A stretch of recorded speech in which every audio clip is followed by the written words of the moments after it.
they're fascinating. That's You know? amazing. Yeah. Every time I drive through Gosport, I'm like, this is a town full of people who are dying or who are ready to move somewhere. You know, which makes it sound like this cultural mecca with antique homes and it's got tons of history. So it's like, I don't know, what do we do out here in Gosport? You ever pronounce it Go Sport, just so you know the folks that live up there? Just do that. Some double there. Need to start doing. Go Sport. Yes. Oh, sports.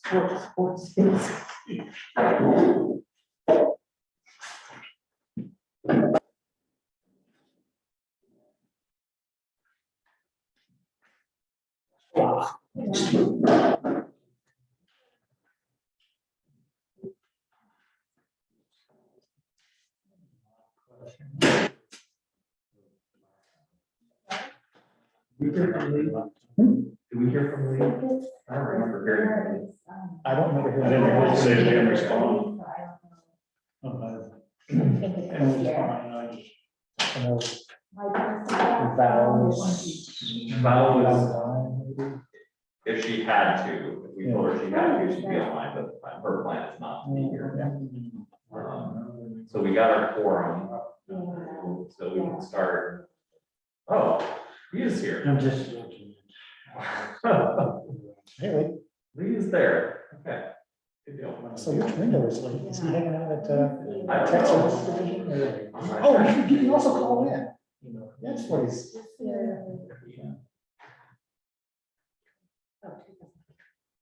Is he under attendees maybe? Three.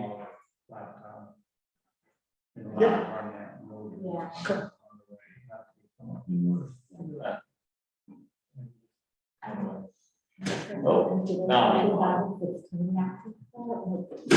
Lee Baker, man among men.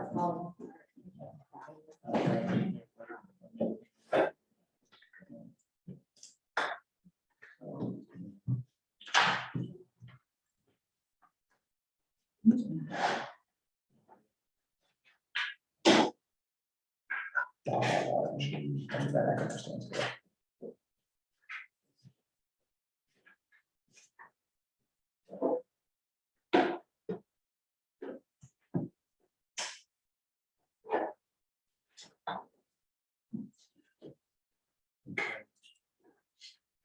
I'll do what I can, that's fine. Good evening, all. We will start the Monroe County Animal Commission for September 5th, 2022. We have a number of items, so we're gonna stay as close as we can to our normal process and rules. First, you have everybody listed for records. That's fine, that's from the river, same page. Then now we'll go on. The first is the approval of the minute. Anybody have anything that needs to be clarified or changed? I'm not hearing any. Do I hear a motion to Make a motion to approve minutes for November 7th, 2022. second? I'll second. Having heard that, we will vote. Matt Collar, aye. We We have. we don't have to do a roll call. Yeah. Unless you want to, so. I always forget. with Yeah. video, which we You're have good. to do. All those say aye. Aye. Any nays? Abstention? One abstention? I would suggest So we see for- the chat has a comment. I don't know if it's from the Yeah. public or. Yeah, like, that was just Lee letting us know he was. Oh, okay, all right. So 401 on the count. The whole.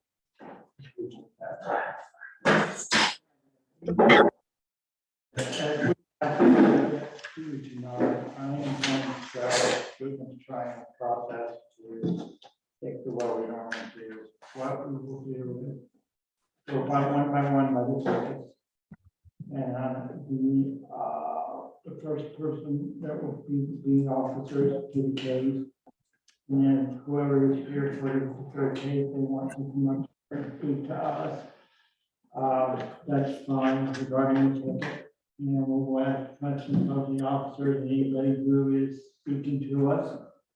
Direct it to us and so forth. Please be as correct on the matter as you can. And I've tried to hold this to just a few minutes, 5 minutes, to no more than 10, if it's absolutely necessary, just because we have so much to do. So, having that said, officers, first one is Bolton. Okay, on 10/28/22, Do we have Mr. Bolton here? Perfect. Thank you. Sorry. oh, you're good. So on 10/28/22, I was dispatched to the area of 4613 South College Drive for a dog at large. When I arrived in the area, Officer Vest and Officer Sarah were in their vehicle across from the address that was in that area there. Pulled up, got out of my truck, walked up to them, asked them if they had seen the dog that was advised in the area. They advised they had not. When I was speaking with them, I turned to look at the back of our Officer Vest's truck, and the Rottweiler that we were looking for was running across the street. Those two exited their vehicle. We all walked behind the dog to across the street. It had ran behind what Officer Vest had noted was Dan Bolton's residence. Officer Sarah and I went to the back of the residence, kind of to the side of the house, while Officer Vest went to the door and knocked. I attempted to open the gate, trying to get in the gate.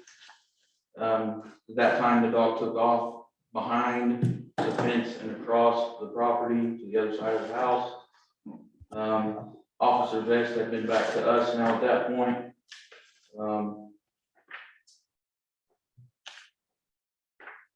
And we were trying to get the dog back in to the cage, because Officer Vest had stated that he had been there before. Knew that dog belonged there. At this time, since Officer Sarah and I were standing outside, the neighbor adjacent to the property came out and said that the dog's out all the time.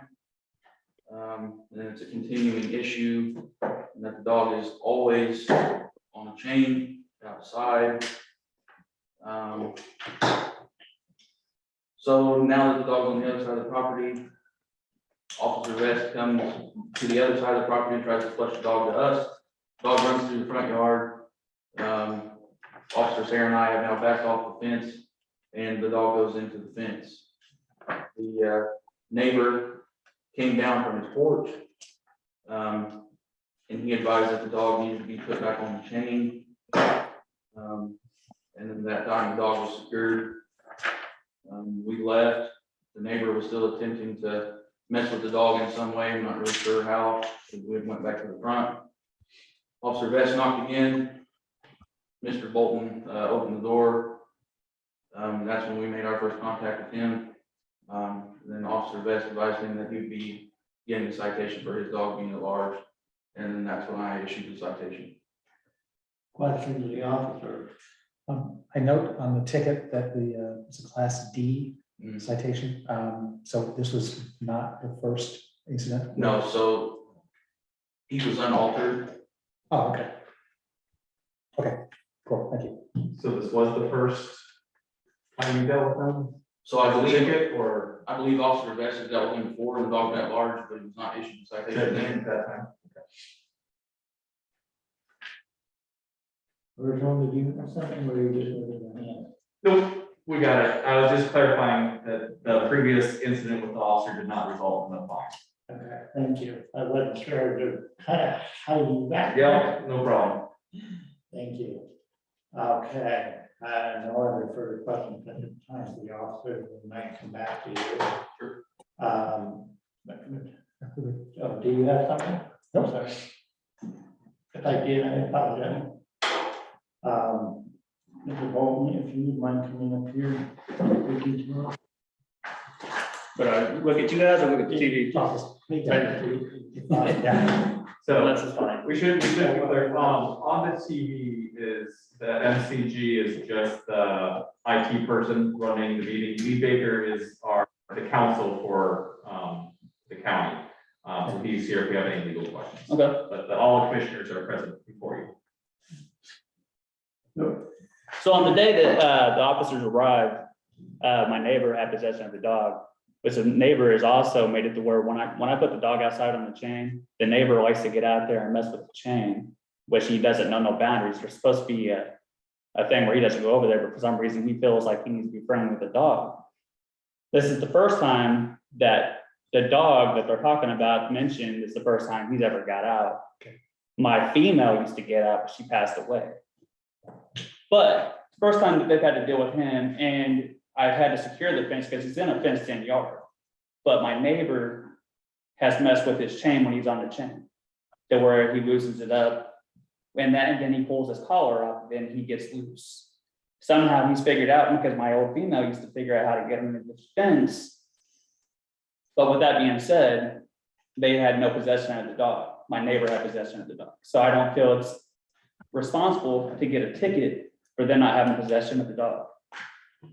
And he's not raised mean. He's not a mean dog at all. I understand because of his size and his looks, he looks mean and vicious, but he's not. Are you saying the person took the animal off her property onto their property? Am I saying that? No, I'm saying that my neighbor he messes with the dog's chain. But not removing the chain. No, not removing the chain, but somehow I feel like that's the only way he was getting off. Okay. Because of the neighbor, which I've now secured it when he goes outside, he's on another part where the neighbor can't even get through. I blocked him completely from even getting over there.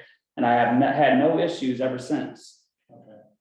I'm just trying to clarify for wording. Yeah, I understand. I'm just saying I have not had any issues with my dog ever since I blocked my neighbor from getting even further through the fence. Because there's another fence there to where he cannot get over there. And if there he does, I'm going to have to call the police. I've been trying to keep a good neighbor policy and trying to be nice to my neighbors, but sometimes I don't feel like he knows his boundaries. Has the neighbor told you why he's doing that? He just loves the dogs. He's too friendly. But he's trespassing. He is trespassing. Okay, so I used to work for the Navy. Yes, sir. Okay, no, I used to work for the Navy. I wasn't active duty, I was just mentioning. But there's a difference between responsibility and authority that a lot of people sometimes get confused. If I'm the captain of the ship and I tell this gentleman here to steer to the right because there's an iceberg in front of us and he screws up when we hit the iceberg, he's at fault. I gave him the authority to steer the ship and he's at fault because we hit the iceberg. But I'm also at fault because I have a responsibility to make certain we didn't hit the iceberg. I assumed he would do his job. He failed to do his job. He's a lousy navigator, lousy steerer. But I'm also failed because I didn't verify that he knew what the hell he was doing. Okay, so he's at fault, I'm at fault. Your neighbor is definitely at fault for dorking around with your dog and all that. But the dog belongs to you and the dog was at large. Well, technically, he belongs to my son. It's my son's dog, but that's also why I'm trying to rehome him because he's not been doing what he said he was going to do with his dog. Is the dog staying on your property? It's on my property for now until I find a new home for him. He needs a place where he can run. Yeah. And unfortunately, with being a fenced-in yard, even I have to put him on a chain. I don't feel that he should be on a chain in a fenced-in yard, but because I agree. he's figured out how to get out, which I've secured the fence more since then. That Let's try to figure out how we can solve this because by the letter of the law, you're harboring the dog, so you're responsible for the dog. The dog is at large. So if we didn't want to listen to you at all, the ticket would probably stand. But let's see if we can figure out a way to address the problem because whether this is a Class D or a Class E, whether it's a $25 fine or $100 fine, that money would be better spent solving the problem than it would trying to punish you for something that your neighbor is doing. correct. Right. So before we get to discussion here on the board. I'm gonna just leave that on the table. If anybody else has any questions. Okay. And I have a question for Mr. Bolton. I have a question. Question first. I want to make it clear that you said this dog is the first offense for this dog, correct? And it Yes, was a previous dog. Does that kind of go in line with what? I would have to go back and look at those notes to see. If there was a problem with both dogs last time, for some reason I was thinking it was both, but I can't say that for sure. And then with the law, does it speak to the ownership? You know, or is it by animal? Mr. Bolton would be considered the guardian. Right. This is Harbor, and the way the rules are, it's the owner or guardian, an animal owner or guardian shall exercise due care and control of his or her animal so as to prevent his or her animal from becoming a public nuisance. Okay, And public nuisance includes animal hardship. so if this was the second animal that had control, that would be, An animal owner who fails to exercise due care and control of his animal commits a Class E ordinance violation for the first offense and a Class D for the second and subsequent. So it talks about the owner, not the animal. okay, that's what So it would be on. the D. Yeah, okay. yeah, the first offense was my female beauty. Yeah. And that's who officer, I don't know his name, that's the one he dealt with, and he didn't have no possession either, actually, my neighbor had him too, or her. Because for some reason, like I said, and he likes to get them trees too, which I've said numerous times, please don't feed them. Yeah. And he still crosses the line, so I've had talks with my landlord about it, because this guy thinks he is rural over here. And he's even had issues with them with other people, and I'm trying to get that good neighbor policy. Sure. But he shouldn't be crossing that line, messing with the chain, because then when he feels that he's not secure, he pulls his collar right off. He's trespassing and his actions are coming back to roost with you. Yeah, Yeah, right. So, so I'm being punished for someone else's, exactly. and it's not right. Yeah, so we gotta figure out how we can make it right. So how long is the dog outside on the chain and when? He goes out for a little bit to use the bathroom and to play a little bit, and then he comes back inside, but my landlord has stated that he no longer wants a dog in the house, so I'm trying to rehome him someplace. Because he's so big, he feels that he's gonna be destructive. Which I understand, because the previous tenants who lived there before had a destructive dog. So is he outside during the day? Is he outside during the day, like if you have to go away to work or whatever? Does he spend that time? He comes outside? outside or he sits in the kennel in the house, because out of fear, the landlord's gonna come in. If he destroys, I automatically lose my place, and I can't afford that. And it's horrible, I have to put him in the kennel for that kind of long, but I've seen how other dogs can be in other people's houses too, and I've seen the destruction that can happen when dogs are left unattended. It could be a German Shepherd, it could be a Dachshund. I've seen Dachshunds destroyed. So it's just about the dog, if they got social anxiety or separation anxiety or anything like that, they will destroy it. And that's also why I'm trying to find him a new home. You have weeds at this point. And excuse me, Weed, do I have a lead? haven't you talked to anybody who seems to be willing to take? I've had about 7 people tell me they wanted to get them, but no one has came through. But I feel it's selfish of me to have to put him in a kennel when I leave, and I feel like it's selfish of me to have to put him on a chain in a fenced in yard. He shouldn't have to be on one, but out of his size, and if he gets out of the fence, even though I've secured it, if somehow he might get out again because of his size, he looks vicious, he's not. Understood, I was just wondering the status of the progress of trying to relocate him. That's why I asked the question. That's okay, Any other I question? want to confirm he is not been neutered, no, sir, and is that a choice that you made? yes. And even considering that he gets off the chain frequently? He hasn't been out of the yard since that day they came over. I've made it But secure. previous to that, he's been out. Is that correct? No, he's not been out of the fence besides that day. The female had. Okay, I thought you mentioned that it happened previously. Okay. I think you were just saying that when the neighbor loosens his collar, then he tries to pull out of it. Yeah, So, he gets off the chain, and I try to keep him on the chain that way, because he did see my female do that, and ever since then, He runs in the yard and got loose previously. correct? yes. But because you see my female push her way underneath the fence, if that makes sense, Yeah, yes. then he had to figure, oh, this is okay. He doesn't understand. He's a dog. Rabies? Yes, And did they get it, did you guys get it? not this time. Okay. I just got an update on his rabies shots actually. He was actually in the process of getting ready to get his shots. Everything's been weird since COVID. So I had to wait until they could get him in, but I have his papers on me if you need to see them. That'd be great. That'd be great. If we could just- The prior expiration, I believe, was August. This past August. And I did place a call on the 21st of last month to Mr. Bolton, left a voicemail, but didn't get anything back from him either on requesting those things. So you contacted him when? Yeah. The 21st of last month, Okay. I did not receive anything. yeah, I left him a voicemail. My phone's been weird lately.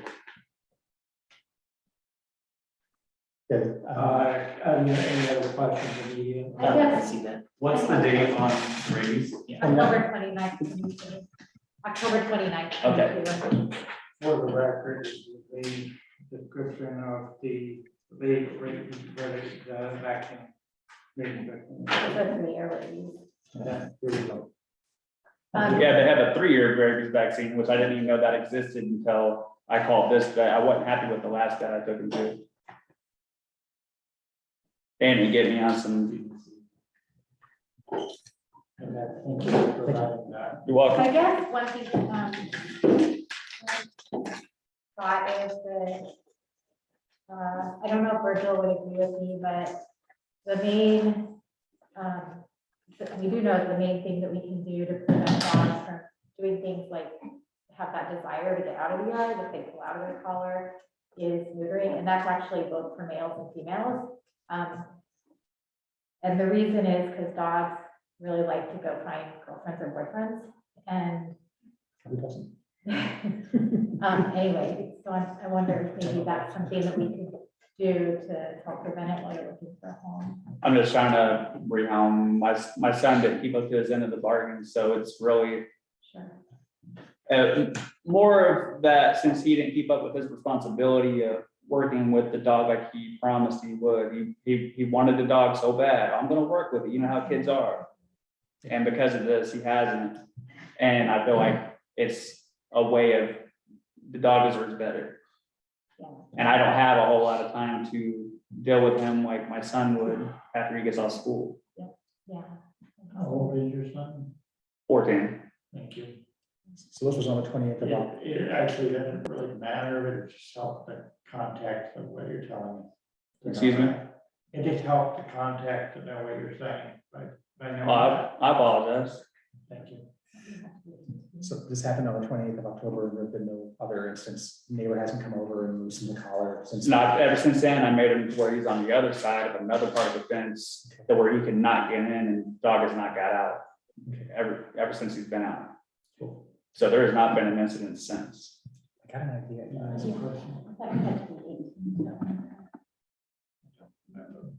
Well, But I've always sort of, I guess it might just be a veterinary clinic thing.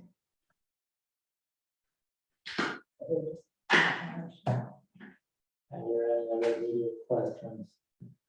Either, not from Mr. Bolton, but I've got an idea how we might be able that's to do fine, that. I just want to make sure. What, I've got just one question for the officer once we're done. is there any other? I have one more question for the officer once we're done.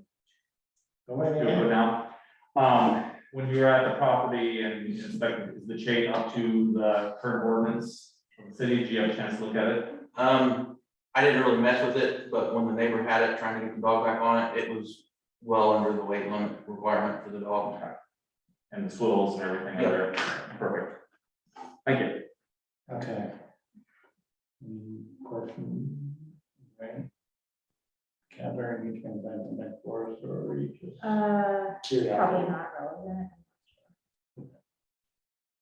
If we need to come back to you. Discussion ideas, please. So, here's one thing, and this part of the discussion is board only. If we've got some questions, we'll jump in and ask you more. Here's what I'm thinking. This is regarding bees. This is a single incident. and we can go around the tree a few times discussing who the owner is, who the guardian is, whether Mr. Bolt's responsible for the dog animals, knowing that we have a neighbor that's trespassing and all that. That there haven't been any further instance makes me feel better about the situation possibly being just a one-off. And what I'd kind of like to do is maybe hold this ticket for a period of time. That's what I'm thinking. And if there are no further instance, it just goes away. Like 60 to 90 days, whatever the board would be comfortable with. I think it bears noting that the reason for appeal, doesn't normally stand. Sure. The officers did see and have proof that the dog was off property, and that's Yep. enough to support our ordinance, so I just want to be clear on that. Yeah, I'm not, I'm No, not. and I agree, I just wanted to make Right. So as to whether this is a Class D or Class E, as was pointed out, the previous public nuisance incident, even though it occurred with a different dog, it was still the same owner. So this would be a second or subsequent offense, which is all the more reason why I'd like to try to find a way to solve the problem rather than that's just issuing a flat $100 citation. So what I would propose, I would move, I propose, so we can discuss it. I propose that we hold the ticket in abeyance for 60 or 90 days, whatever the board's comfortable with. And if there are no further violations during that period, that this. I'm leaning towards 60 also. I would go longer. I feel more comfortable going longer just because, winter months, there's gonna be less out there, happening that caused this previous incident, as far as like the neighbor coming over, other animals running around. So I feel more comfortable going into spring. That's just me, so. Well, it's fine, but more welcome. I think, if that Catherine has some other thought, I'm comfortable with doing in probation of either.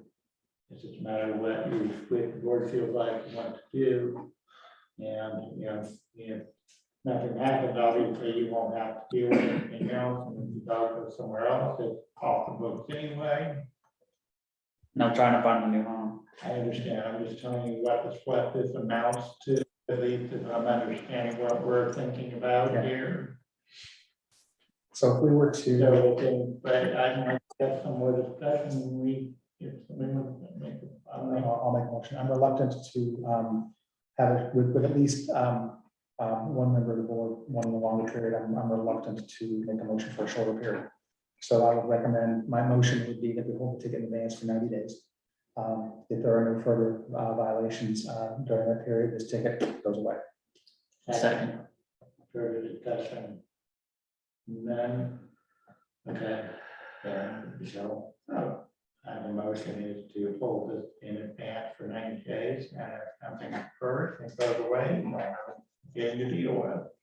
Or anything happens. But if it's something occurs, it all comes back, you pay whatever. Whatever we take. The higher amount or the lower reading, I didn't. It is a Class D violation. So it's, Class B fine. And go forward. So- Hopefully that so- won't happen. I was just trying to clarify which level we're at. I'm just gonna jump in here, chat from Lee, his sound up. Just wanted to remind the proper procedures, we are currently upholding the ticket and suspending the fine for a period of time. Once that fine passes and there's no other violations, then the ticket and fine would be vacated. And the ticket can't be held. in- that makes sense. So the That's right. ticket itself can't be held in limbo, so the ticket stays, the fine is put on hold for 90 days, if everything happens, then it will. Yeah, okay. So just clarification from That's fine. our I was legal just counsel. kind of aware of it, so my apologies. Let me then ask, if the ticket stays, what would happen, let's say a year from now, if he has another pet and there's an instance?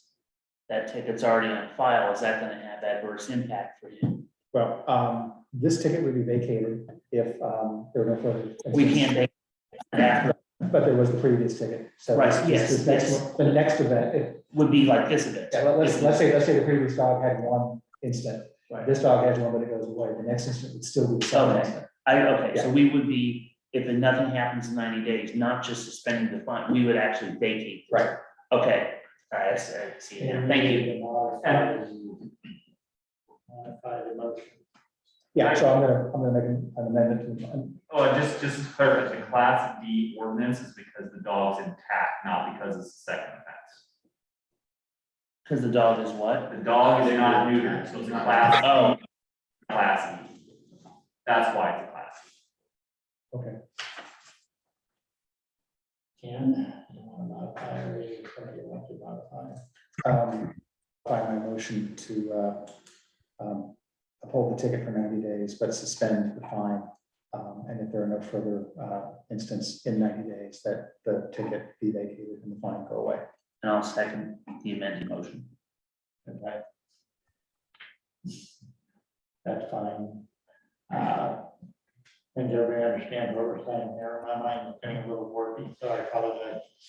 Having said that, is there any other discussion? None heard, so we'll take the vote. All those in favor say aye. Aye. Any nays, any abstentions? It passes unanimously. So Ken, would you like to reiterate? Yeah, so basically, the ticket basically is kind of, even though we're not gonna use the word limbo for the ticket, it's sort of in the door, right? If there are no further violations, citations, 90 days from now, then it's as if it never happened, it's void. Okay. If there is another citation, then this will be enforced. All right. So that's it. Keep up the good work, keep your neighbor off the property and away from the dog. Just one addition now, is there a question or an issue on that? Contact the legal department office during your office hours and they will help clarify the understanding. Thank you.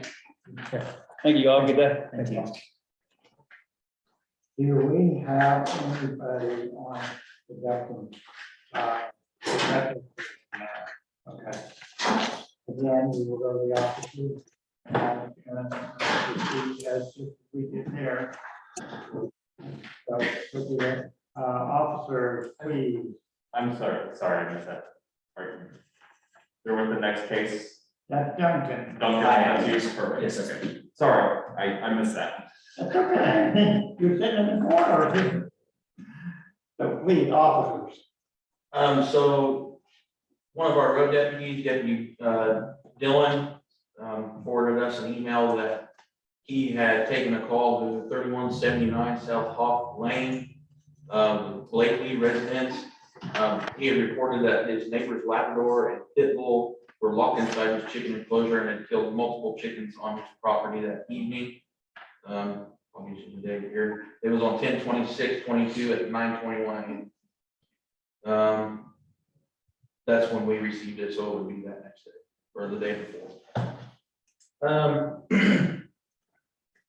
Officer Dylan stated that Walter showed him both the dogs inside the chicken enclosure and at least one dead chicken laying in the yard. Walter determined that an additional 8 chickens were dead inside the chicken house, and a total of 13 of his 29 chickens were not alive. Deputy Dillon stated he walked next door to 3181 South Hawk Lane and notified Dustin Duncan of the situation involving his dog. And he was escorted onto Blakely's property to retrieve them. The dogs were not overly aggressive, however, did growl and bark during my initial interaction with them. Mr. Dustin was polite and understanding of the issue. However, did mention that Mr. Blakely's chickens roam freely across the property line between the two properties. And it's difficult to ensure the dogs can't detect the chickens when they are roaming at random times during the day. It does appear that all of the chickens were killed inside the chicken house. Okay. Immediate questions for the officer. So make certain I've got the sequence of events correct.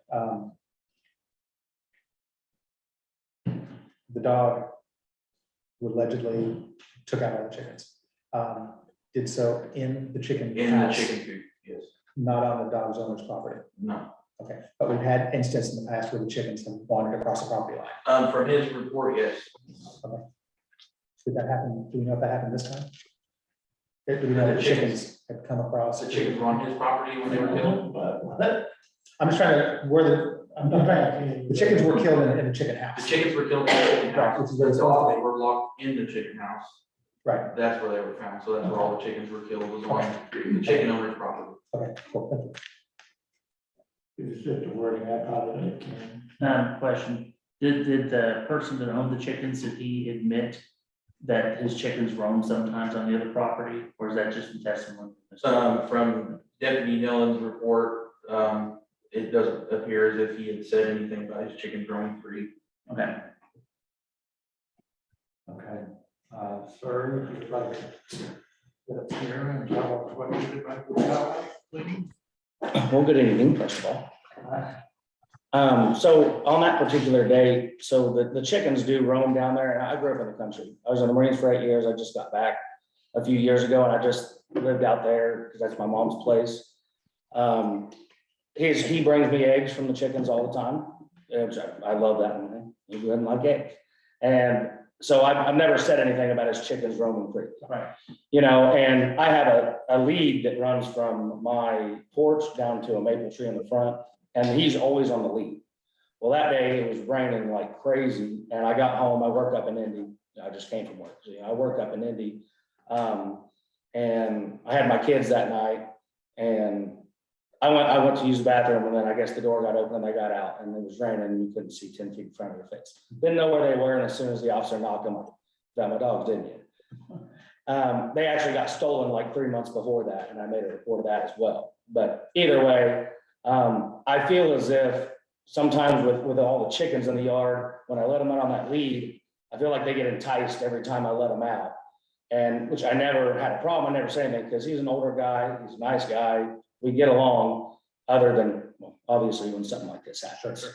I didn't know they were up there. I paid him for the chickens. I paid him $300 for the hens and the chickens.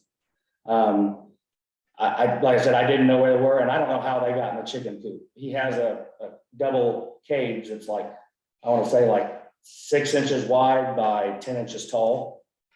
So I don't know how they got locked in there, because they, like I said, they go out of that and just roam free in the yard just to forage or whatever they do. But I don't know how they got in there. I never did find that out. There's no holes in this cage. It's fenced all the way around. I don't know if he left the gate open because the chickens were roaming freely, and then the dogs got out and seen one and ran. And to be completely honest, I didn't see any chickens in my yard that day. You know, I'm not gonna lie, I didn't see any in that day. But I do know they're around because him and then his grandson lives on the other side of me. And both of their chickens kind of roam freely throughout the whole area. Except, you know, at night, and then in the winter, they don't really roam near as much. They just kind of stay in their enclosure. One thing I would like to bring up on this case, Lucy, one of the dogs mentioned in here. She's never had an incident before. I took her from a friend that was a friend that I kicked out, and he was gonna take it to the shelter, and I kept the dog because I know the shelters are overwhelmed anyway. And I can feed it and pay for it, you know, and I didn't want that dog going to the pound. I don't like that. Sure. And then also I will be moving, I'm moving to my 20 acres in Owen County in about a month. So the dogs will be going with me then as well. Just so you, just for the planning stage. Sure. I just bought my mom's house and she moved to Alabama, and I'm moving that out there, and then that's where I'll be after that. Okay, thank you. Any thoughts, questions? So,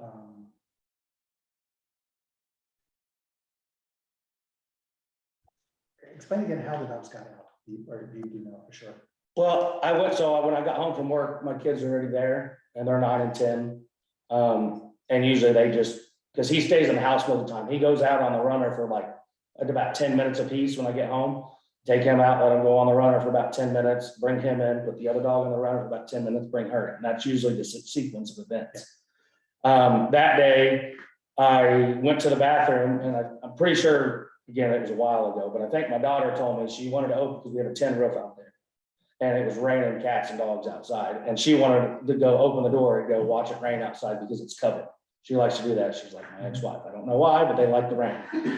And she opened the door and then both the dogs, because I actually had a gate also on my front porch, so I can let them out of the porch and then they're secured on the porch. And then I guess she let them out when I got out of the bathroom. I didn't even notice for probably 30 minutes. Where's the dogs? And she said, well, they ran out about 30 minutes ago. Again, it's not their fault. I'm responsible for the dogs. It's not the kids' responsibility. Right. But, and then it was raining, so I mean, there was no way. And then again, like I said, about a couple hours later, the cop knocked on my door and I said, oh, we found the dogs, and I walked over there. They were both standing at the gate trying to get out. They actually dug a hole, which Bedford mentioned. He said, well, they dug a hole and they tore up my grass, but well, it was right there at the gate. I think they were trying to get out. I'm not sure. And we never did find out how they got in there. I don't know if the big gate was open. I don't know if there was chickens in the yard when they got out. Again, after working 12 hours a day, you just get home and see my kids. I don't know what really happened right there in the moment. I'm just going off what my daughter told me. Officers, have there been any priors? No, Not that I'm familiar with. okay, I've had one incident with the dog, and I don't recall which dog it was.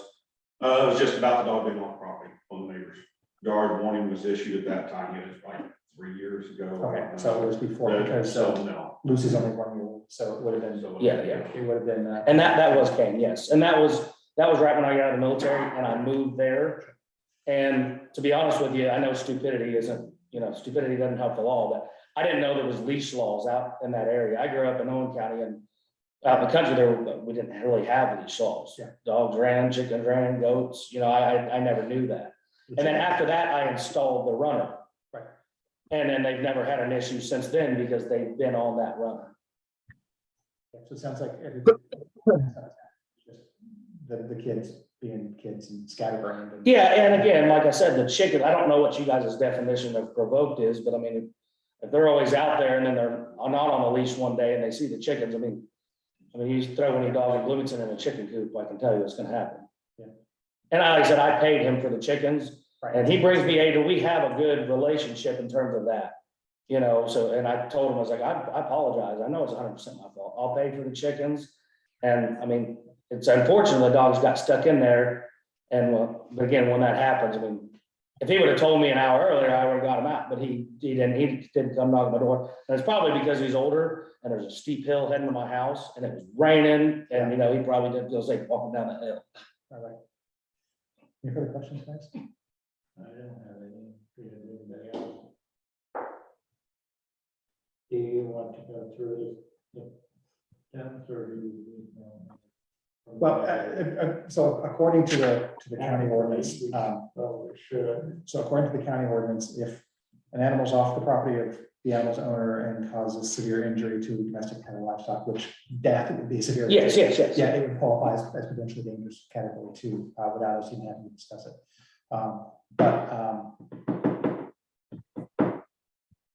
I'm still of the mind that solving a problem is better than, but the reason we have that, the reason we have the PD2 definition is because we've got possibly 2 dogs that have killed chickens. They tasted blood. Yes. And so I don't know whether this is appropriate for us to waive a PD2 declaration. But what I was thinking is the damages caused by the dogs have been remedied. Yeah, you've settled, you paid the neighbor for. Yes, I have. For the hens.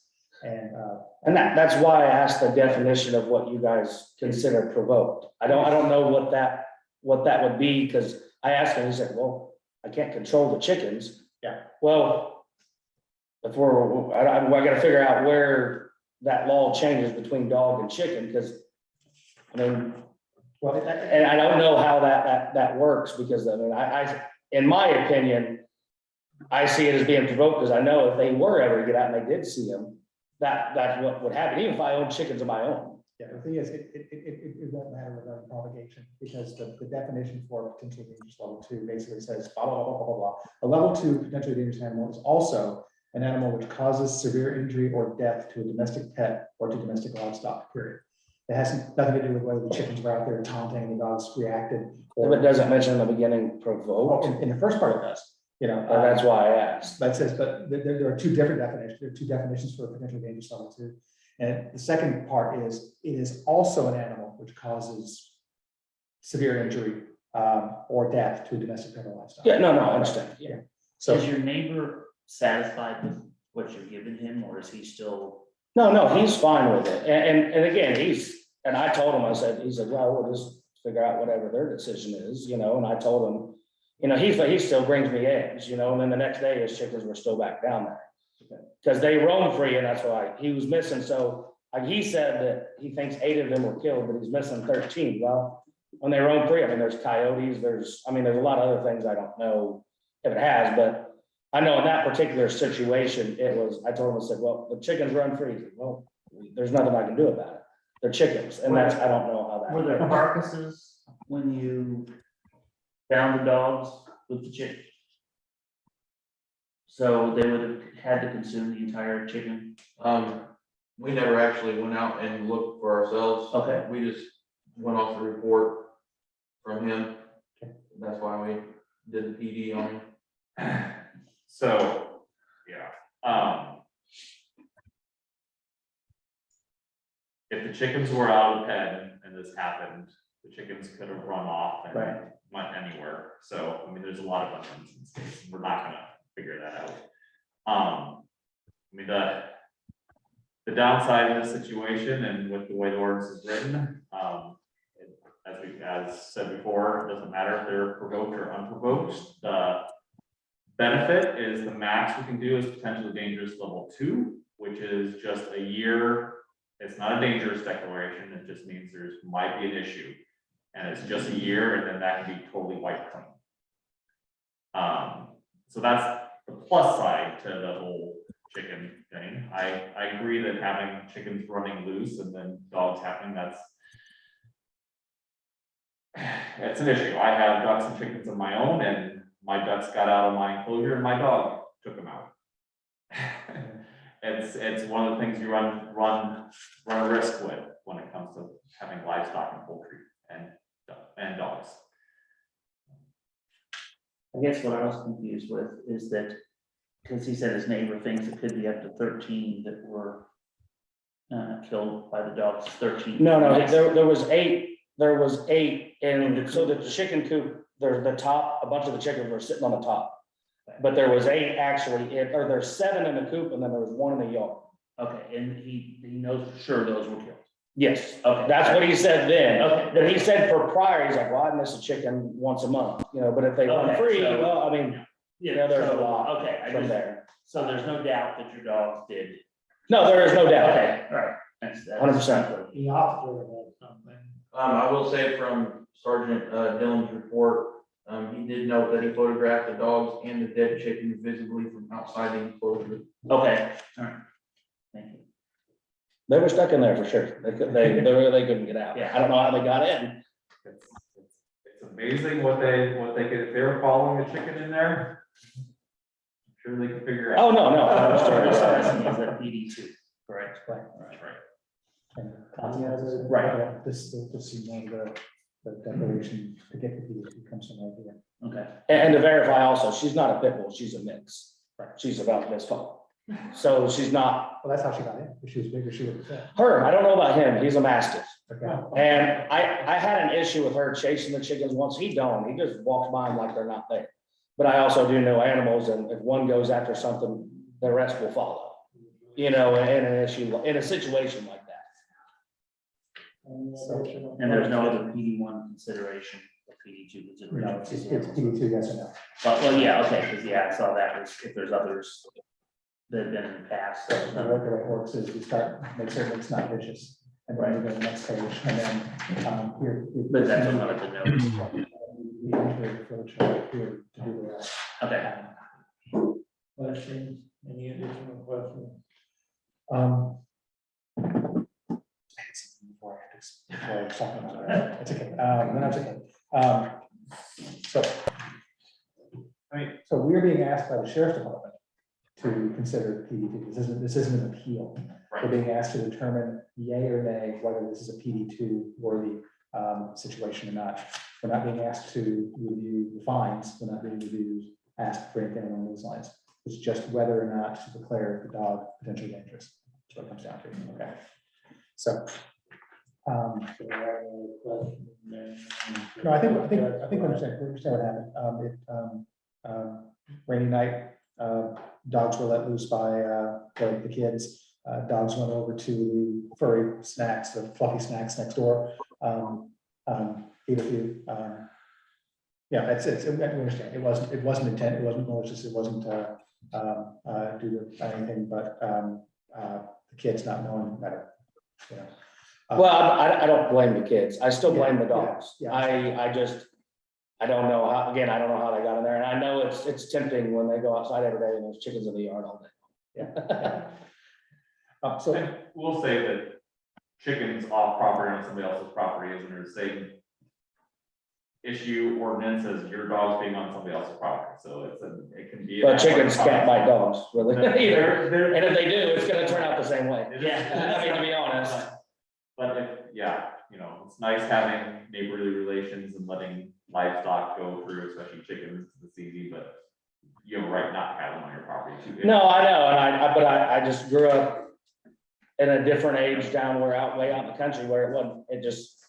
Yeah. If the dog killed chickens, it's like, hey, give me my money for chickens and then I'll bring you eggs tomorrow. That's just how it was, and I didn't. And then I took full responsibility for it. And again, like I said, the dogs aren't gonna be there in the next month anyway. So, yeah. I'm moving to Owen County and they got 20 acres to roam there. So that actually factors into my recommendation here, because I'm almost, Either. Go ahead, Ken.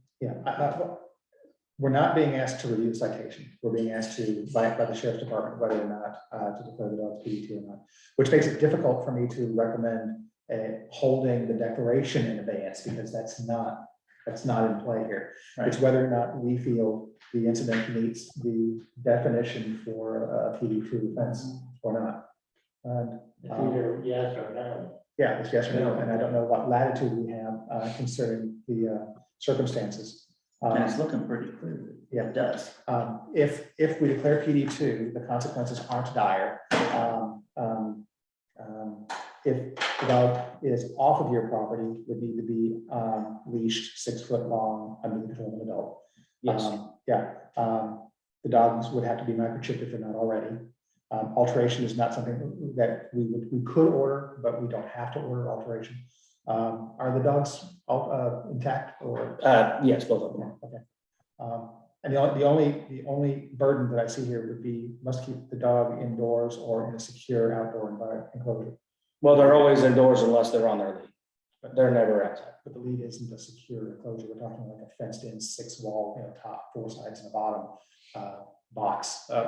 Nice big box, but still a box. If the dogs were outside, they'd have to be, you'd have to be with them leashed. There'd be an adult with the dogs if we do it. Realistically, though, we would, I'm thinking out loud here, realistically, we would give. Cool. Realistically, we would give the owner 30 days to build the enclosure that the dog would need to be kept in. Now, I'm not looking for this to turn into a loophole. But being aware that the dog's likely to be out of county within 30 days. A PD2 declaration does not present an owner's burden to whoever meets the intent of the law, meets the letter of the law, but happens to fall into a hole that. So if your dog is declared, there are some places that would transfer that declaration. I don't think Owen County would, but I might want to check if we do declare. Just to let you know that is a possibility with some other areas. I personally, given the situation and the security, would be willing to consider continuing using the tether if it's inspected by an officer as a secure restraint when outside. Yeah. Rather than building a fence in this case.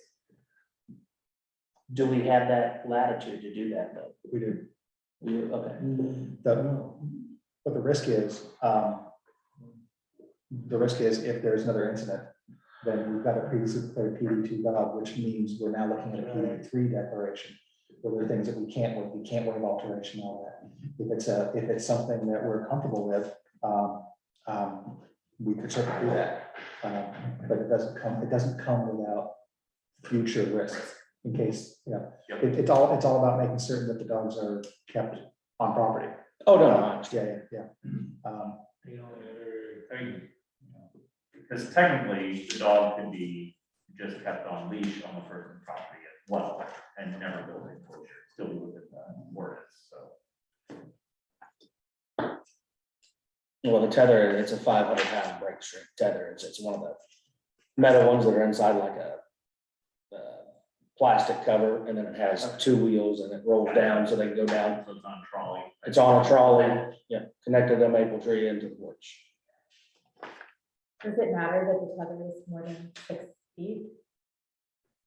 I could shorten the tether, but the problem is there's a hill, so like the tether's like 7 feet off the ground Yeah. because but it goes downward. Yeah, But it then- seems like it shouldn't be. Yeah, well, it's their runners, I would say like 8 or 9 feet, but that could be shortened to I any mean, I don't think size. it should be shortened, actually, it's just that the way the law is written, it says it should, anyway, I just want to make sure that's okay, because it makes more sense for it to be a longer.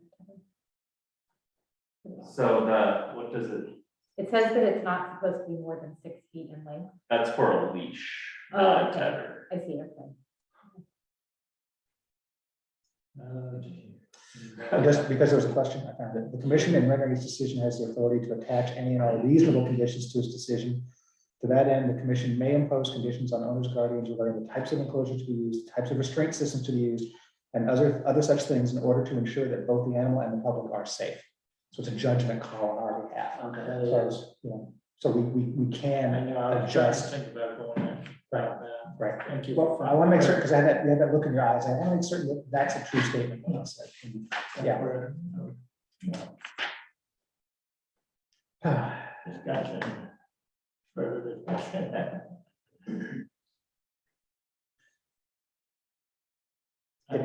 It seems that we don't have a lot of latitude regarding how the ordinance is written, as far as whether or not this is a PD2 offense. It seems to my estimation that this is.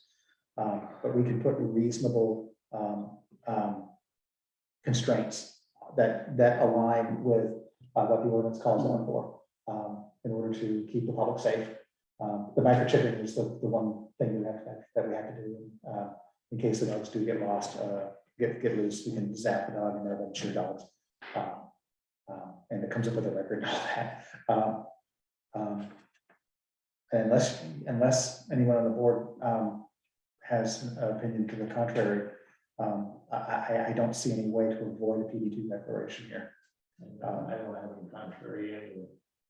So I would move that we declare both dogs potentially dangerous level 2. And then as an addendum to that, we then discuss after that as far as what reasonable accommodations will require as a result of that declaration. Thank you. Motion, so there is a second. I'll second. Further discussion on that particular point? No, all those in favor say aye. Nay. Abstention? Unanimous vote. Moving on. Where you gonna go? Virgil, how shall we modify the constraint requirement?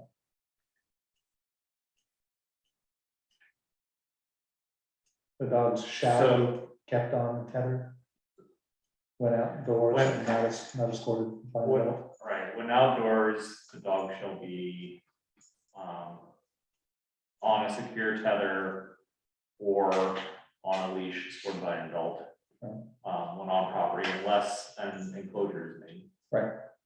Yeah, it would be in addition to constraint requirements and an acceptable, how about this? An acceptable means of constraining the dog when on property would be on the tether. Yeah. Okay, I agree. Was that wording, Lisa, was that wording sufficiently clear? I wouldn't mind if you restated it. Okay.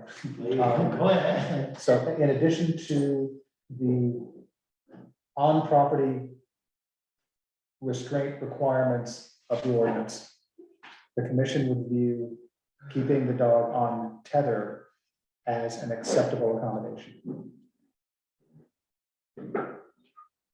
Good. Assuming there's a second. Majority. There a second? Second. Discussion. Okay. All those in favor say aye. Aye. Aye. No nays, no abstentions, so we're again, it passes unanimously. So, Ken, would you like to Okay, so say, and then I will finish off what it is. we, because the way the ordinance is worded, that we didn't have any latitude. towards- Yeah. But as long as, when the dog's on your property, as long as the dogs are on the tether, that's an Yes. acceptable. Otherwise, on a leash or in an enclosure. Yes. The way the ordinance is worded, leash or enclosure were the only options, we're including tether as a third option. Okay. And so the only thing that you'll have to do is have the dog's microchip. Okay.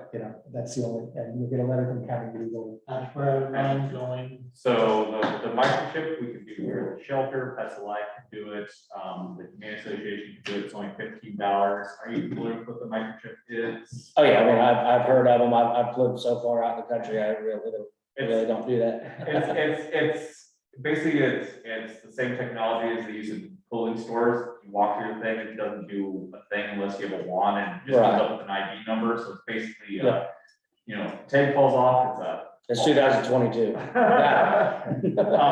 Yeah, and so, I mean, it's always the hardest for me with the decisions when it comes to livestock, especially small livestock and dogs, because there's a day predator prey. They're just being dogs. Yeah. Exactly. Yeah. But we do wanna, the reason we do have potentially dangerous is when things like this happen, we just wanna make sure that we nip it in the bud so something. Oh, yeah, worse yeah. doesn't happen. So, even if you're moving, encourage you a year from now to come back and we can get this removed from the dogs in case you ever want to get back in town. Oh. So I got 20 acres out there. You can find that at Bloomington. Yeah, it sounds like a pretty sweet area, so, yes. That having said, everything you told you, will be true. You will see an official information is from the legal department soon. And so forth. Good, the last person have a question. To contact David during their office hours and they will try to clarify whatever question you got. Everything's set up other than the microchip, everything's the way it's, Pretty much, yeah, exactly. So, So thank you for coming in. All right, thank you guys. You guys have a good night. You're welcome to stay if you like. Okay, did we have any further on item? That's me. Yeah, this is a request to be declared official under your matter. So officer, please. All right, so this dates back to the last 5 years of issues with Mr. Ison's dog, mainly been at large. We have several welfare checks that we've done for the dogs. This is mainly something that Officer Adams has dealt with over the years. He has been primary dealing with Mr. Ison. Not that myself and Officer Winter has never been there, we have, but like I said, primarily been Officer Adams. So in the last 24 months is what we can deal with. December 8th, 2020, we was out there for a dog large. January 12th, 2021, Officer Adams is there, dog at large, 5'4" at large. February 17th, 2021, Cora the dog is at large. 6/3/2022, Officer Adams was there, Cora was at large. 8/2/2022, Officer Adams was there, Cora was at large. 10/10/2022, myself was there, Cora was at large. So that's what we have here under Sam Adams, and looking into this, I find there is also more calls under Samuel Adams. Been the same individual, same dog. It was just listed, don't know why, it was probably made in there twice. And there were more calls under Samuel. So go back again, in the last 24 months. 2/17/2021, Cora at large. 12/3/2021, Cora at large. 12/10/2021, Cora at large. 8/2/2022, Cora at large. So that's how many we've got in the last 24 months. Issues have been issued. Citations have been issued in several of these cases. I can go back and pull them all out, and there's been several $100s that Mr. Ison has paid in citations. I believe he is paid up on everything. I don't know that for certain. Of course, that's a question for Mr. Baker, but just kind of tells you how many times we have dealt with this.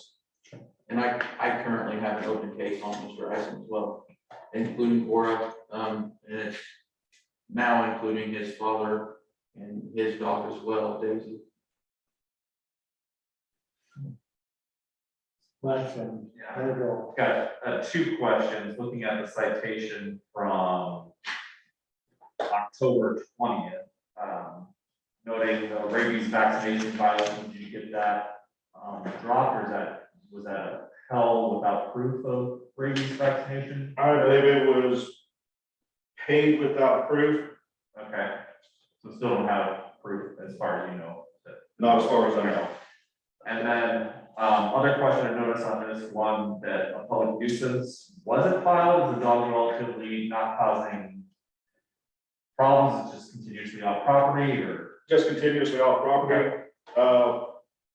I will say the reason a lot of this is not good, have not done a public nuisance, as far as the ones that I've dealt with, that most of these times it's not necessarily me seeing in person, but from videos that are sent.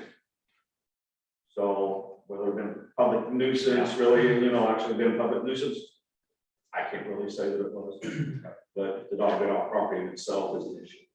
And if I do remember correctly, Mr. Ison did pay the rabies vaccination citation, but I did obtain, when I was there for Daisy and Cora both, vaccinations for both dogs that were up to date. The dog is currently. Yes. Perfect, thank you. And it looks like those were done on the 31st, 10/31/22. Any other questions, John?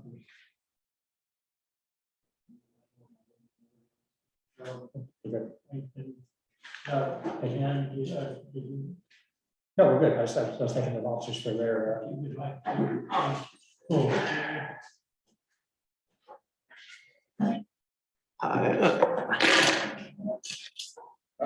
so Mr. Ison, let you know what's going on here is, this isn't a citation with an appeal. This is, the sheriff's department are asking us to determine whether or not the behavior warrants us declaring you an habitual offender. But we're glad that you're here because we want to find out what information you can share with us as far as helping us understand the situation, the circumstances. Is there something, I was just making note of at least 7 instances in the last 2 years regarding animals that you them being habitually, no, that's not the right word to use here, for them being at large as frequently as they are. You've got an obligation to make certain that doesn't happen, and so it looks like you're not fulfilling that obligation. So we want to find out what's going on. So, that's my preamble there. So, Whatever you would like to say to it. Thank you. I'd like to say, I think you're right. And, we do have plans to build a fence for them. We got a guy coming in tomorrow with an estimate. It'll probably be spring, just because it'll be easier to dig in the spring. Sure. And in the meantime, we're keeping her inside. And also, I've had a couple instances with the neighbors. Like I had an incident where I bought a new tether. Well, it was a chain actually, whatever. And then I left her outside and went out. And when I came home, she was loose and the chain was gone. It wasn't around her neck, like she'd broken it. The whole thing was just gone. And there have been a couple instances where, well, I don't know if somebody let her off or not. I couldn't tell. But it does seem suspicious.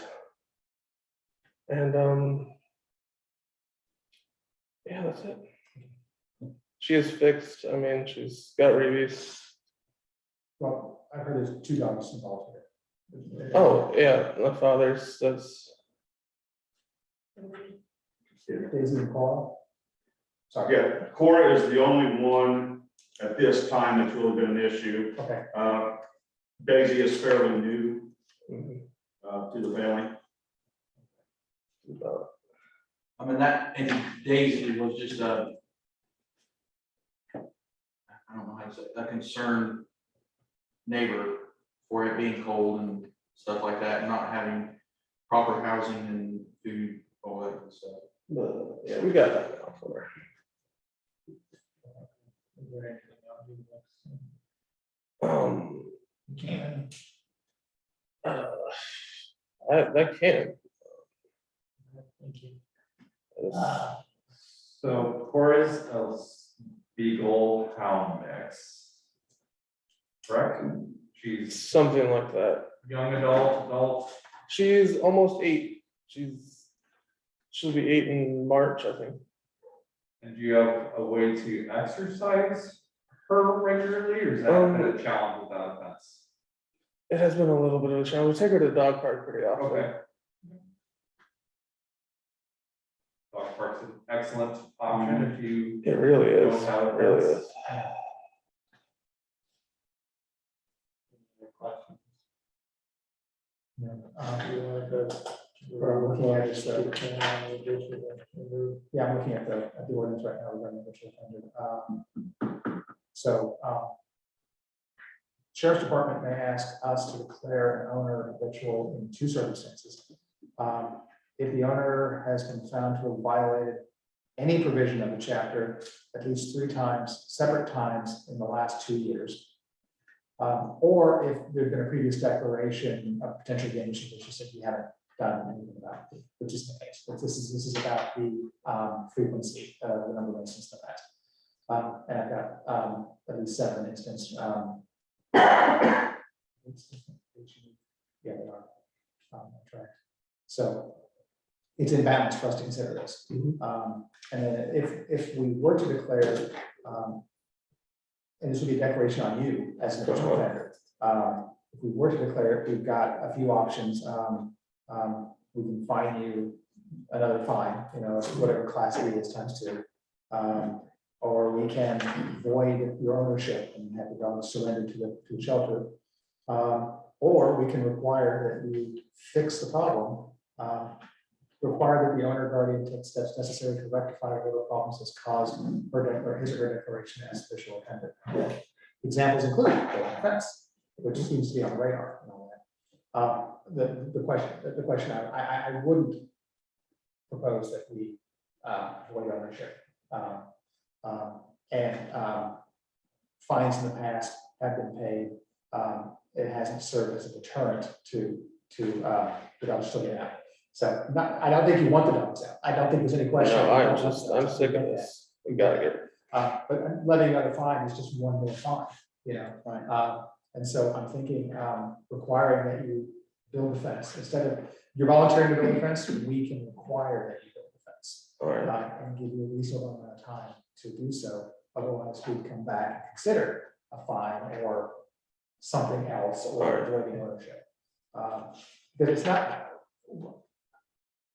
I don't know Cora, I don't know Daisy, but we're not hearing any complaints about them being vicious or attacking. But she's just Running curious. down truck cars or killing chickens, anything like I that. mean, she's Yeah. a beagle, you know, when she gets a scent, she's gotta follow it. Yeah, it's all about the dogs are being at large again and again and again and again, and you've got to find a way to. Do you have any help to keep the dog, I mean, are you, is there a family, is there? Yeah, me and my dad are taking care of them. So I think, I understand the fence building dilemma now that it's December. Mhm. It's not snowed yet, the ground isn't frozen yet, but It's only a matter of time. yeah. I did snow that one time, yeah, I forgot about that. So giving you a reasonable amount of time to get a fence installed is something that we'll do, but we can't do. I can't say will because I've got 5 years. The 20% of us. Yeah, the point is talking right now, is leaning towards requiring that you build a fence, that you would have we have a follow-up visit from the AMO, the animal management officer, to come out and double check and make certain that the fence is a fence, you know, and that it meets our requirements. I don't know what reason why time is like it's December, to go and do those 6 months, do those 4 months.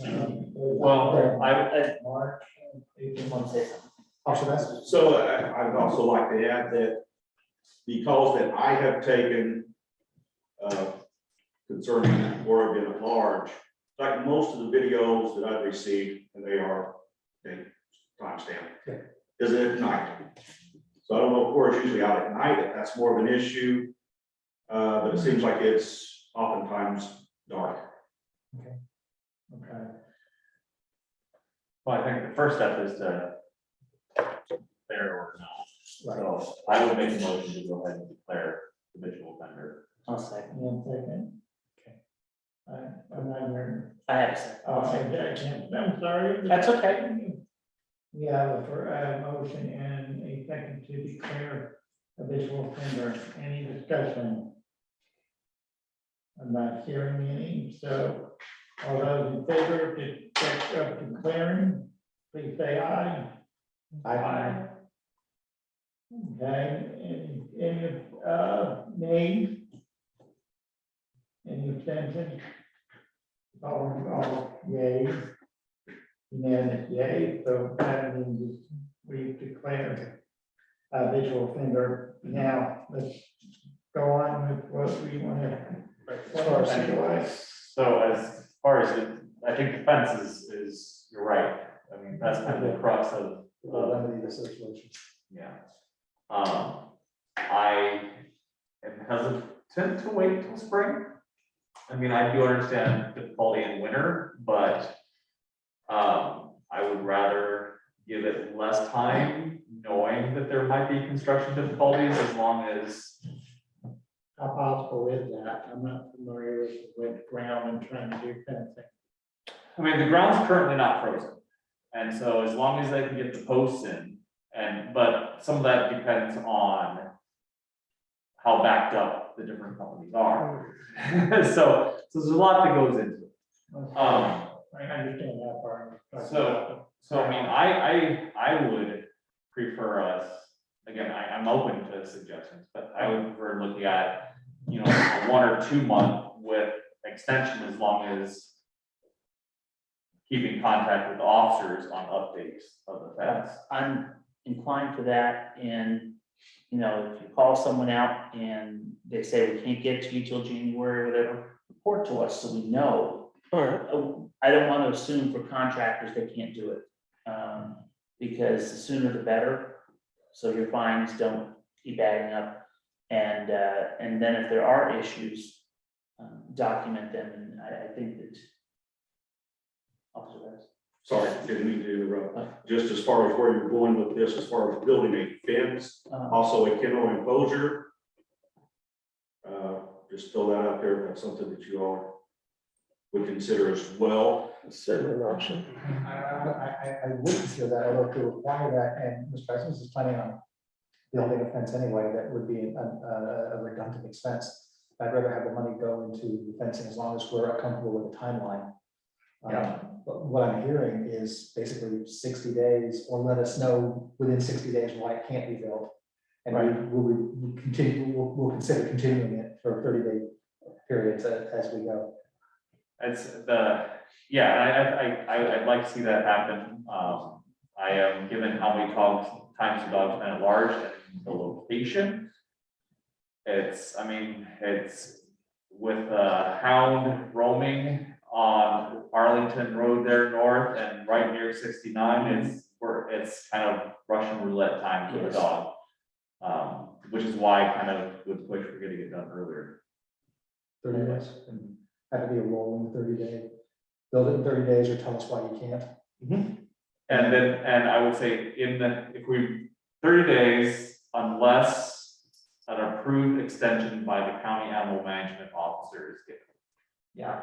I would rather than like coming back to us each month, I was gonna I would. ask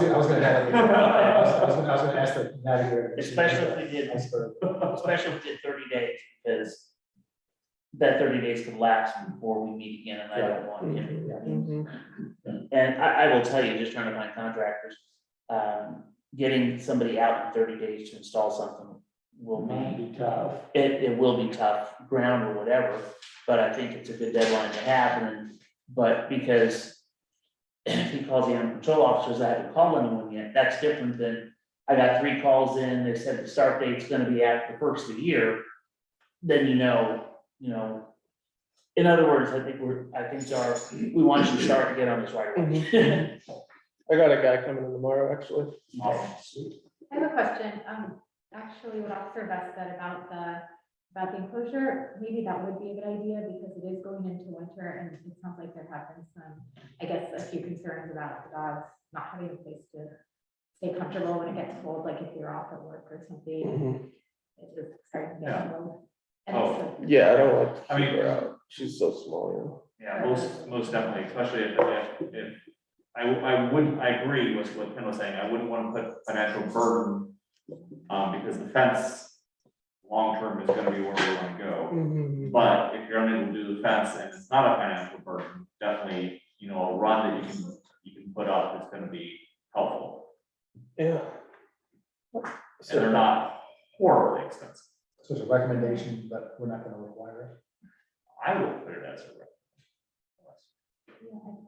Oh. requirement At least versus for recommendation. But I mean, there are cheap things you can do even with, what do you call it, Eskimo coolers.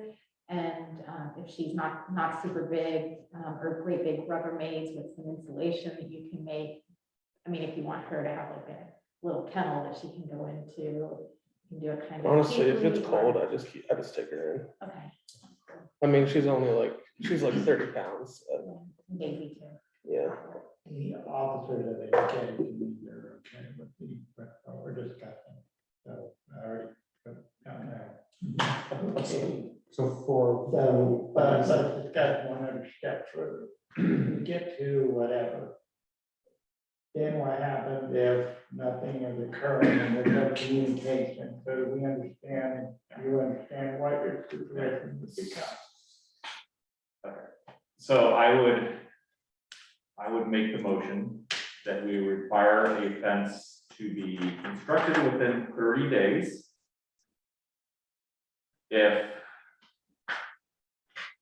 How do I phrase this? If there's issues with construction guidelines, if you can push that back, as long as you're get an okay from the officer about that, that can be extended. If there is lack of contact with an officer in regards to the fence being built or the animal is large again, we would bring you back here and potentially talk about removing the ownership of the dog. All right. That's your motion. That's my long motion. Is there a second? was that? I didn't realize you weren't quite there. Okay, I'm good. That's fine. So to be clear, we're empowering the officers to make a determination as to whether 30 days, or whether to, or whether to offer the an extension. Mhm. Okay, Correct. and officers approve that? Sam's been very good to talk to, communicate with, we've never had any issues. Awesome. They've already indicated that you were okay. So I'll be happy to second that. Okay, any further discussion? Then you shall vote, all those in favor of the current motion, please say aye.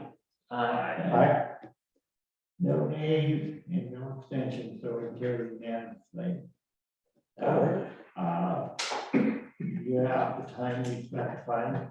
If you're out having issues, please keep in contact with the officers. Absolutely. Not, it will be coming back to us in some form, manner, or way. And we'll continue to discuss it. Yep. If there's any additional issues or questions, I guess you could talk to legal or can to the officer about the situation All right. and determine where you need to be. All right. So, and you will get all this information from, Okay. Okay, that's good. as soon as they're able to. So hopefully you'll sort it in later. Sooner than later, If there's anything else you may ask or you may stay, we still have a few items to do, but we may go or stay. yeah. I think that's everything. Thank you so All much. right. Thanks for your time. Yeah, have a good night. Thank you for a moment. Okay, moving on. We have reports and that. Animal shelter, Virgil. Real quick, we are entering into the end of the year, so looking at rounding out our stats, and that kind of information will all more in January, but looking at another, record year when it came to placement percentages for animals, so I'm very proud of that. Okay. We have been full and continue to be full pretty much continuously. So that's just kind of reality of the world we live in currently. We will be doing 12 Strays of Christmas, our annual Christmas promotion for some of our hard to place animals, starting next week. Cool, so I appreciate it. Thank you for that reporting and all the work. That's not easy.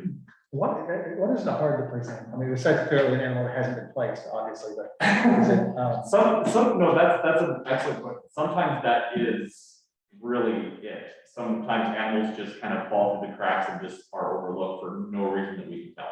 That does happen. Yeah. Often, what we get in a lot of the animals that come to the shelter is we kind of get the trick about that. We get a lot of animals that aren't trained. So a lot of our like 10-month to year and a half, large 60, 70 pound dogs that have never been on leash, don't know any commands, that are jumpy, mouthy. They're hard to place because they're animals. So that's often the case. We always put a few rabbits on because they're not as popular of a pet for a lot of people to kind of get them known as well. cool. Let's get a little bit of a surge before mid-year rental, people moving and so forth. Not as much this time of year. Okay. I just asking, I couldn't remember how that worked. We get a few, but not as much this time of year as our rental movement tends to be In the spring. May, June, and then August, September. That's what I figured. I don't know what made me want to ask that. Anyway, Officer Vest, do you have anything, do you want, or that brought on the office? There is one thing that I would like to bring up to maybe look at for this next year. Parking ordinance. It's listed plainly what the ordinance is, but the consequences, things like that are not listed anywhere.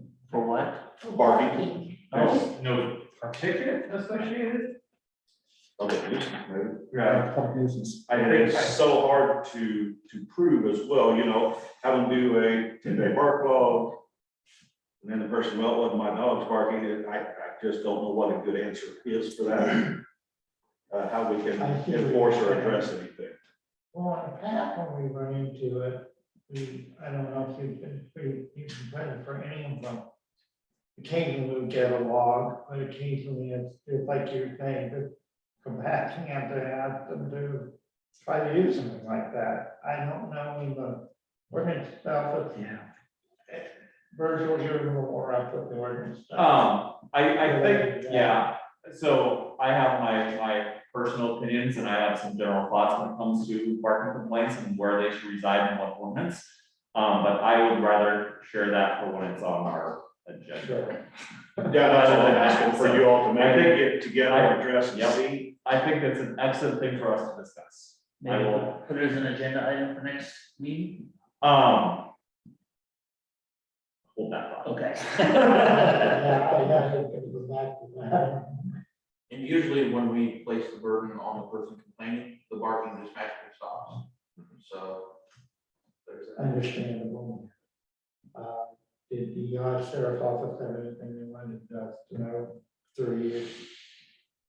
Nope, everything else is good, we're full staffed and that's going pretty good, so.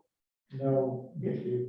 Great, thank you. Before we move off of that, the way the barking part of public nuisance is worded has always bothered me also, because it talks about the dog has to bark continuously for 15 minutes or over a 20-minute period within an hour.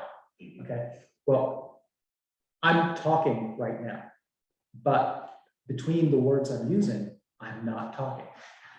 So I've been talking for 10, 15 seconds now, but I've been talking continuously for 15 seconds, Right. or only been talking for 3 of those 15 seconds because of the pauses between my barks. And so it's like, if I've got a neighbor dog, and I have a dog somewhere in my neighborhood, I don't know where he is, he always kicks off like at 3 in the morning, and I'm not quite dressed to go find out which dog this is. But if it keeps up, I'm gonna go knock on the neighbor's door and say, hey, dude, it's 3 in the morning, my alarm doesn't go off until 7, can you not have your dog be my alarm? You know, but how do we quantify if the dog is barking every second, like the Chinese water torture, but he's only barking every second, and he's mostly quiet between the barks? How do I mean, it's a requirement. We've got hard numbers in here, but how do I? Consecutive is not really a. Right, and but if he's like, bark, you know, then that's clearly 15, 15 straight minutes, you know. So, and I don't want to have it say, if he barks more than 1 bark every 3 seconds, we don't want to go into engineering and science And here. it's not something that we have to deal with very often, because usually, Yeah, as Officer Williams said, by the time that we tell them, okay, you gotta keep this bark dog, you gotta do this, when they find out they have to work, that's really not that big of a problem. yeah. So We will definitely discuss it. I admit, I agree with you, it is hard. Even when we've got specific numbers in here, if one were to lawyer up, they could probably beat the numbers, you know? So, anyway, that's enough of that, I'm done, thank you. This is not on the agenda, but Alberto, do you have anything you know more concretely, or are we just working through the item? I know I'm stepping in here. Okay. As far as anything, ordinance wise, or we just kind of working mode. We're still in working mode. Our plan is to bring suggestions to our January meeting. Though we'll discuss that more next. If that got brought up, I'm gonna stick it in. Nope. Okay, now back to where we were. Lee, you're up. Nothing here from legal. Nothing. All good here. Okay, you're all good. Okay, now, this got inadvertently left off the agenda, and I did mention it at the end of last month. We're at the end of the year, so we need to talk about the meeting time and date for next year. I've not had a chance to go through it and see where we would have any date issues at this point, except for I know that September, it always has to be later. I'm not sure what else off the top of my head, calendar wise, we have. I would move that we just plan on meeting our normal time in January and bring a suggested slate at that date. Well, we can do that, yeah. Here's the thing, though, our meeting date in January would be the first Monday, which is January 2nd. which will be New Year's Day holiday. Right, Okay, so, that's what I was gonna ask when they celebrate. So you wanna move it to that So it'll Monday? be Monday the 9th. That's what we've been, doing for our AMC request, is the night that's been sent out. I won't be able to be here the night. We don't, he left. Okay. yeah, picked out, yeah. I got kicked out, that's fine. So let's I'm fine with that. The only thing that, the only reason I don't think it'd be a problem to do the full calendar in January. Normally they like to post it before the end of the year, but I don't think it'll be a problem that I know I mean, it's gonna be posted by. Oh, Lee's gone. I was gonna ask if this county legal posted it or is the county commission secretary posted? of. So, I don't think it's a problem. are we proposing to not meet on the first Monday of the month? No. Holidays notwithstanding. On the first, So- except for where. The only Oh, exception may be, yeah, we could, why don't we do it that way? We can move to the first Monday of the month. We will bring exceptions due to holidays to the next meeting to make it public record. That's fine. That works for me. Yeah. Yeah, it works for me. I Okay. want to make sure we're on the same page. Right, if the We don't commissioners- have an official date. but should we go ahead and After note that the first one in January will be the 9th instead of the Yes. 2nd? Yes. Okay, that takes care of that part of it. So, We want to, the only other thing we normally discuss at this point is. Is there a second? I'm sorry. Was there a second on that motion? did I move? I don't- Was there a I motion? don't- There wasn't a Which one? Oh, We didn't move. We were still discussing. I so moved. I'll second. I'm All aye. Aye. for January. For January, the rest of the council. So this is continue to meet first Monday of the month as a motion. The next meeting is not the first Monday of January, it is January. With the exception of the being the holiday. And then we will, at the next meeting, I will bring a list of all the holidays that are affected for the public record and meeting notices. Good. We're making standard operating procedure really complicated here, guys. We're gonna meet on the first working Monday of the month. We're gonna meet on the first working Monday of the month. Right. Whatever those dates are, and we'll publish those dates in the minutes at our January 9th meeting. That's pretty simple. I'm not quite done. Let's go. The only other, Officers. is officers. What you want to do, you want to make it in now, leave them as we are, you want to change them, or you want to just wait until January? No, they have to be determined tonight because we have to have officers. Your term ends at midnight on the 31st of December. We don't meet till the 9th, so we won't have any We officers. have done it before, we have. Oh, we have. Yeah. You can do it however you want to do. Yeah, I'm a parliamentarian, I guess. That could be an option. No, you guys already know that I can't be an officer. We should be. Yes. Right, so I'm off. So whatever you guys decide, I'm 100% behind it. You want to be board president next year? You want to be board president next year? Anybody want to be board president next I year? mean, I would vote we should put the people that aren't here. Yeah, I was gonna say vote Russell. Russell, president, and put Valerie as vice. That's why I was proposing the possibility of.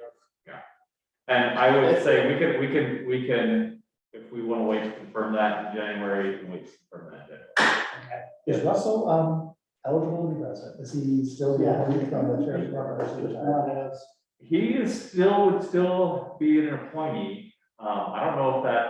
Anybody can be president. I just want to throw out there that will he continue to be on the board if he's no longer working for the sheriff's department? If the sheriff continues to appoint him, Well, because we have a new sheriff too. That's right. because he wouldn't necessarily need to be in the sheriff's office, he's just appointed by. the You're right, absolutely right. Right, but with the new sheriff, we don't. So it sounds like we can probably wait till January. I can tell you, the town of Ellisville always waits till January for the first meeting for their officer elections, and it does end the 31st, but it's. No business can be conducted and no votes can be called until those officers are sworn in. So that is the first order of business, is to elect the officers. That's the way our attorney had read it. If we have in the past continued or stayed our officers through the first of the year until the first meeting in January, I'm all for doing that. We haven't done that before. There you go. Let's do it again. Perfect. Otherwise, Russell and Valerie are running this show next year. Okay, that having said, I will, oh, sorry, I will note that there's a chance that January is gonna be a packed meeting. Woo-hoo. We have 3 cases currently, and possibly getting 3 more before January. So I don't know if we wanna give, I can email, county legal if we wanna ask them to push, to cap it off a certain number, push, or if we just knock everything out in January, it's long. Does anybody have a preference? do any of those cases gonna be one? I have a preference. Yeah, Have Well, the- and we the have, with any of our cases coming to meeting, we are not putting any more on January, we're already pushing to February, not putting any more this time. Cool. And I do know one is another chicken killer case, so Another one. chicken killer case. Chicken killer case. Cool, we have a name now. So- Chicken killer. so ask to keep it at 4, 3, 4, 4. I would, it's a very rare occasion, I have to defend my, proposal thing. It's the 11th, not my dissertation, unfortunately, but anyway, but it's the proposal because I've been doing my dissertation, anyway, I pushed this off, but it's the 11th. So that's why, yeah, it'd be great. Thanks, if possible, but Yep. I'm not the only person. I'll go with whatever works best for all of us to do that. I'm open to whatever If, is determined as far as number of meetings. I can imagine 4. But if any of these are gonna be 3 long cases, then it's really hard, guys, because we're not an elected body, but we do kind of owe the public, what's the term in the Constitution? The speedy justice thing, arbitrarily having a number that we would say, if we've got more than 4 cases, you don't get to be heard for another 30 days. Okay, scratch what I just said.